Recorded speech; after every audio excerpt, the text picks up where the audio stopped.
Hello, everyone, and welcome back to Rival Recon here on Anfield Index Pro. I'm Hari Sethi. The table-topping Reds extended their lead at the top of the Premier League table to 11 points on Sunday afternoon, beating Manchester City 2-0 at the Etihad in what was a controlled and methodical performance. With Arsenal losing to West Ham a day earlier, the Reds pressed home their advantage, and now Arne Slot will be hoping for his side to end this tough run of fixtures on a high as they welcome their soon-to-be opponents in the Carabao Cup final, Newcastle United, to Anfield this Wednesday evening. And joining me on the pod this week to delve into what's been a strong season for Newcastle so far, the possibility of cup glory and qualification for the Champions League, I'm happy to welcome back Dave Black from the Man on the Post podcast. Welcome back, Dave. Good to speak with you. Yes, thanks for having me again, Harry. Good to speak to you again. Yeah, it's that time of season again, the return leg, the Anfield leg of this Newcastle-Liverpool rivalry. I'm sure we'll be reminded of the many games in the past, the many goals, the thrillers, etc. Such is the way, I think, with the coverage Price Guys wasn't going to give to it. And of course, this season, the added sort of spice to the fact that this is going to be essentially a preview ahead of the Carabao Cup final as well, which of course is a really exciting opportunity for both clubs, especially Newcastle as well. I think obviously given sort of the desire for silverware, which is going to be pretty fascinating contest. And I wanted to ask you, I mean, since we last spoke, I mean, obviously the leg in Newcastle, previous fixture was a thriller and a half, and again it went back and forth, and I didn't think Liverpool played very well that day, but I thought Mohamed Salah played very well that day, and if it wasn't for Queven Keller, probably Liverpool sneak out with a game that they've stolen actually, which hasn't happened too much this season. I think Slot's been on record as saying that haven't stolen many points, but wanted to ask you what you made of that game in particular, and then I suppose the form since that game and Newcastle season until this point, what your thoughts have been. So yeah. Yeah, well, I think last time I came on to speak to you, I think I said it wouldn't be a thriller, and then here we were watching a 3-3, which had been out of keeping with a lot of our games, to be quite honest. But it was a strange one, as you say. We played probably as well we played all season for most of that game, and still only drew 3-3. I mean, as you say, Salah was unbelievable that night. I haven't been very quiet for an hour. I think he just decided after that enough was enough, and he just became almost unplayable for that last half an hour of the game.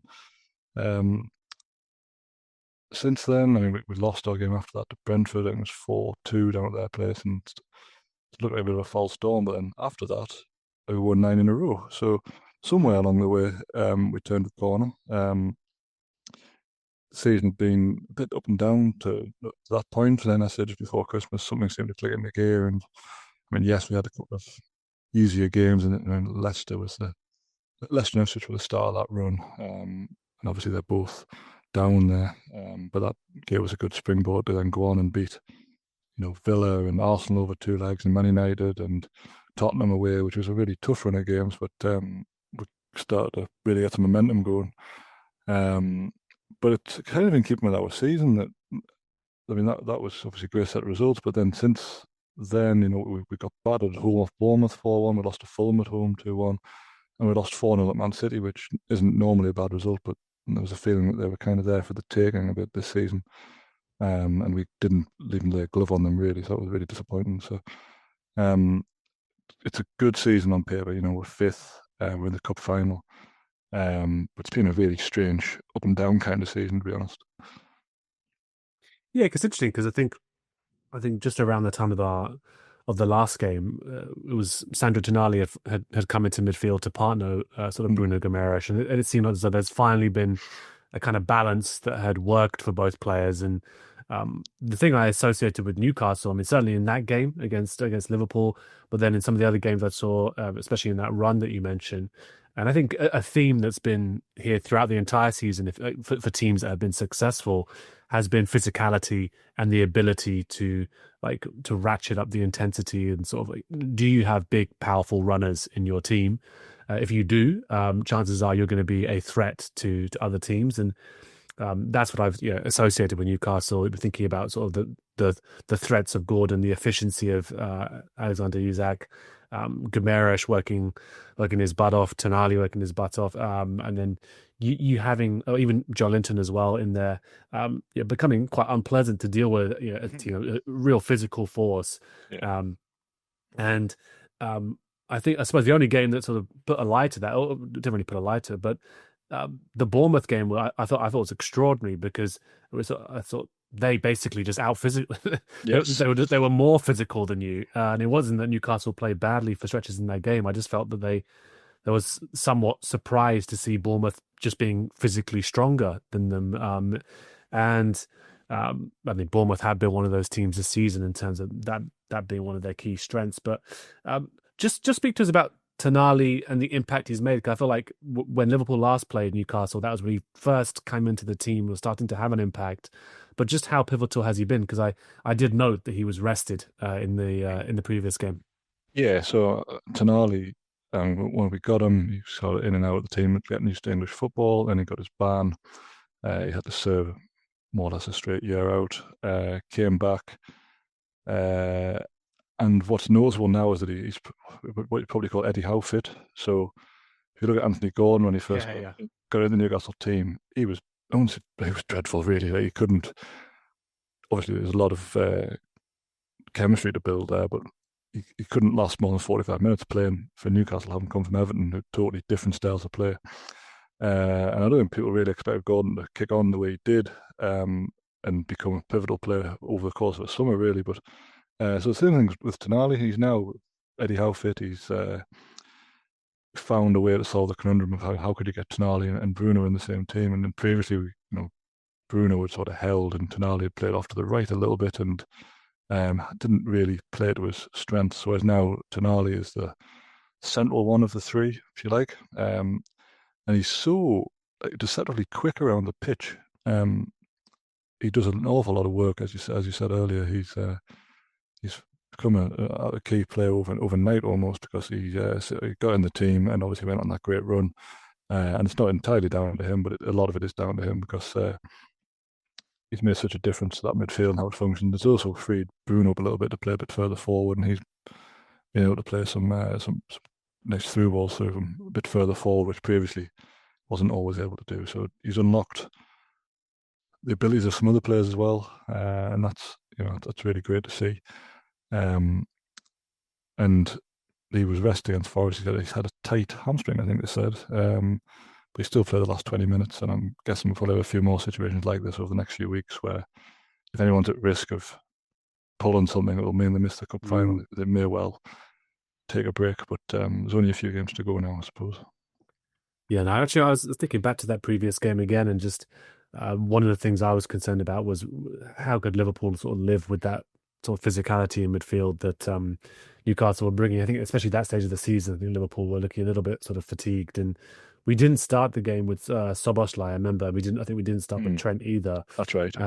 And it was actually that late sub actually of Szoboszlai and Trent who came on and changed the right hand side, and I think that's probably what you mentioned in terms of Salah was very quiet, and all of a sudden the supply line opened up for him, and he became influential. But it was largely down to the work of Trent, down to the work of Szoboszlai, and he's going to be an interesting one, I suppose, when we come back to the game, because he's Liverpool's Duracell bunny. Effectively, he's the one who can the high intensity sprints that he makes off the ball work is just extraordinary, and then he started to add assists and goals into his game now. But I'm not sure if you saw after the end of that Man City game, he was literally the final whistle went and he was face first on the ground, just like exhausted, and that's his fourth 90 minutes in the last four games. He's played every single game flat out, and they've been intense games as well. We think about, of course, as the likes of Villa straight into a game against City.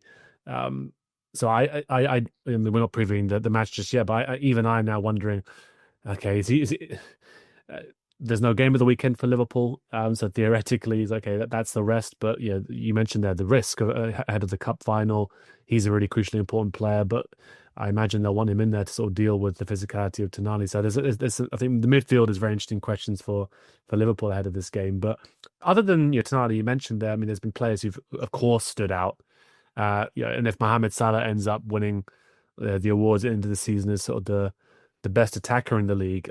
Alexander Isak will not be at all far behind, given sort of his form this season. In fact, every goal he gets, I mean, increasingly sort of not pleased, but amused by how frustrated Arsenal fans seem to be about it, like, despite him having nothing to do with them. Actually, let's face it. But what have you made of him again? I think we spoke about him ahead of the last game, and then of course he ends up firing in that rocket. Oh yeah. He's got so many different sort of weapons in terms of sort of how he can finish, it seems, and ferocious finishing at sometimes with very little backlift. But I mean, yeah, how do you think he's taken this step up this season? Yeah, well, that's probably the word for it. He has stepped up. I mean, he started the season quite slowly by his standards. I think, a bit like the rest of the team, really, we weren't really hitting our straps and weren't certainly putting many goals past the opposition. So um, he's been exceptional during this run. Again, starred by the hat-trick at Ipswich, which was, again, nice opposition to get up and running. But with them and Leicester back to back, he kind of filled his boots and got himself going for the season. And in terms of centre forward, I mean, obviously Haaland will always be a lot of people's first choice, but in terms of all-round contribution and performances, I don't think you can look past Alexander Isak at the minute as the best striker in the league. I mean, it's Class Salah is more of a sort of a wide forward, if you like. But Of course, yeah. putting a number 9 on at the minute, I don't think you'd go much further than Isak at the moment. Is it 50 goals in 70 odd games? Yeah. It's That's kind of snuck up how good it is, really. Yeah, that's. I mean, for the Liverpool listeners, those are Fernando Torres numbers, basically. I think to put it into perspective, right? That's what he's doing. And actually, kind of a similar player to Torres in many ways. Yeah, you can say that. Yeah. I mean, the goal against yourselves at St James's was a goal we hadn't necessarily seen much from him. He didn't score off from distance, but the power he got on the shot was remarkable, really. There's a few games now where he's not seen Van Dijk struggle consistently against an attacker as much as I have seen him against. Like a few games, I say he's certainly got his number, and not many people have. But the difference was, I thought that night you had Kwanzaa and Gomez to the right of Van Dijk, and neither covered themselves in glory trying to deal with Gordon and Isak. So I think Canada is back. If you could arrange for Canada to miss this game somehow, that'll be very, very helpful.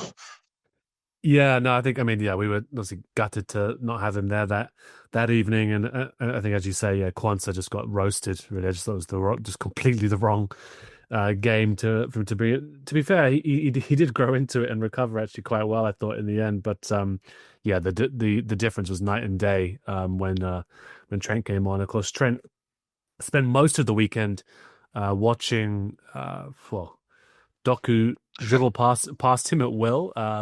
Not seeming to put in too much effort to stop him, to be honest, but just sort of calm in the notion that there was nothing coming after it. And so I wonder what his approach is going to be to like Sir Anthony Gordon this time around. I think it's obviously a different kind of player.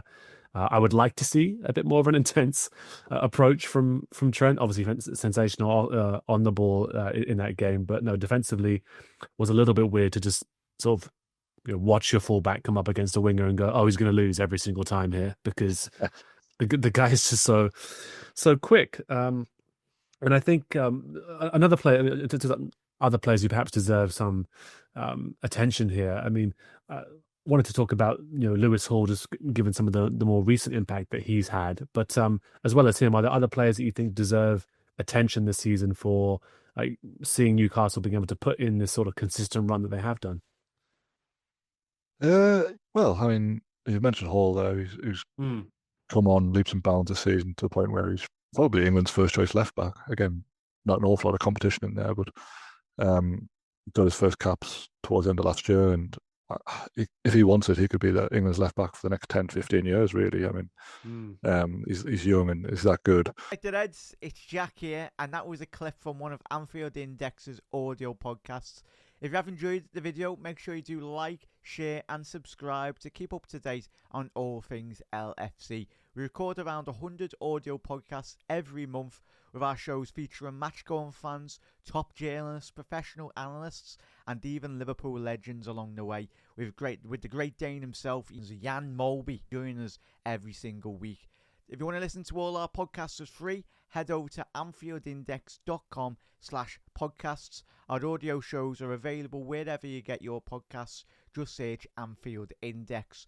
Or if you prefer to listen to all our podcasts in full and without any ads, why not head over to AI Pro today to check it out now at AnfieldIndexPro.com. If you want to get involved in the great growing community of Liverpool fans, check out the Anfield Index Discord. The link is in the description. Do get involved with that from Reds around every corner of the globe. For now, Reds, hope you enjoyed this video.